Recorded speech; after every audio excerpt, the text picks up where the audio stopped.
Deep in an old forest, where twisted branches formed arches above mossy stones and the winds carried stories from tree to tree, lived a gentle brown bear named Barso. Unlike most bears known for their roughness or insatiable appetite, Barso was calm, thoughtful, and slow to anger. He spent his days wandering near streams, watching sunlight ripple on water, and humming soft melodies that only he seemed to know. But above all things, Barso loved the scent of honey. Not just the taste, the scent.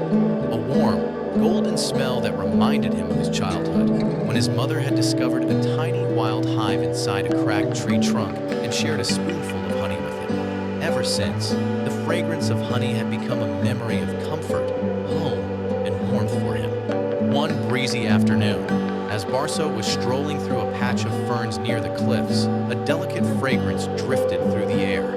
It was faint at first, barely noticeable, like a whisper. But Barso recognized it instantly. Honey.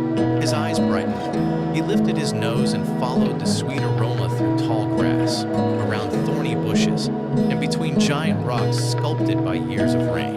The scent grew stronger, richer, and more inviting. Finally, he reached a small hollow covered with dry leaves and tangled roots. Barso murmured softly to himself, "That is definitely honey." Before he could approach the hollow, a cluster of tiny mountain bees whispered out with sharp, synchronized buzzing. These were no ordinary honeybees. They were smaller, faster, and incredibly protective of their hive. Their honey was rare, not abundant, but had an aroma that could fill an entire meadow. Barso froze. He didn't want to scare them. He certainly didn't want to harm them. He knew from old forest stories that disturbing these bees could lead to trouble, not because of their sting, but because their anger could last for days. He whispered, "I only want to smell the sweetness, not to steal your home." For several long moments, the bees hovered in front of him, glimmering in the sunlight like living sparks. Then, slowly, they returned to their hollow, leaving Barso standing alone. He exhaled in relief.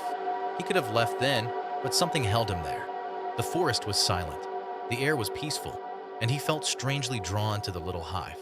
So Barso sat near the hollow, several steps away so as not to threaten them, and began talking in his deep, slow voice. Not because he expected an answer, but because he enjoyed sharing his thoughts. He talked about the river's shimmering reflections, about the cloud he saw earlier shaped like a sleeping bear, and even about his worries, like how he sometimes felt alone in such a vast forest. For days, Barso came to the same spot and talked softly while the bees busied themselves around the hive. At first, they avoided him, but gradually, they began circling him curiously, floating near his nose, his ears, and occasionally landing on a leaf beside him before flying away again. One afternoon, as Barso hummed near the hive, the peaceful atmosphere suddenly changed. Dark clouds gathered overhead.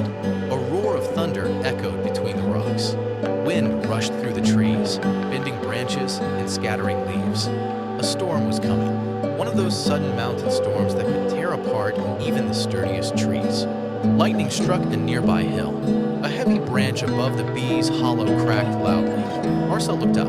His heart jumped. The branch was falling, straight toward the hive. Without thinking, he lunged forward. His large body shielded the hollow just as the thick branch smashed onto his back with a thud.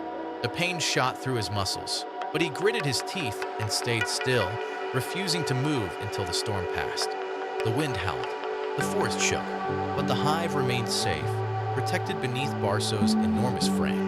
When the storm finally calmed and the rain turned into a light drizzle, Barso slumped to the side, exhausted and aching. The bees buzzed around him, not in panic, but in something that felt grateful. Their hum had a softness that he had never heard before. He drifted into sleep.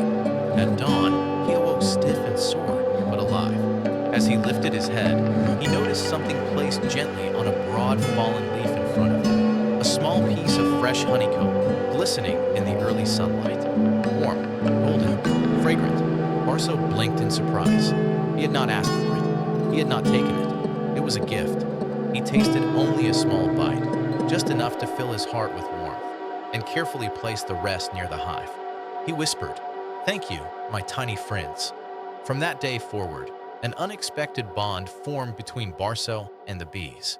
He became their silent guardian, If a curious fox wandered too close, Barso would gently nudge it away. If a heavy stone rolled near the entrance, he would push it aside without disturbing the hive. And from time to time, the bees left him a little honey, never too much, always just enough to say, "We remember." Barso no longer wandered the forest searching for sweetness. He had discovered something better than honey, friendship built on trust, respect, and quiet understanding. He realized that the greatest sweetness in life didn't come from taking, but from protecting, caring, and being part of something bigger than himself. And so the gentle bear and the tiny mountain bees shared their forest home, each watching over the other in their own way. A harmony so unlikely that most animals refused to believe it, unless they saw Barso sitting peacefully by the hollow, humming while a handful of bees danced safely in circles around him.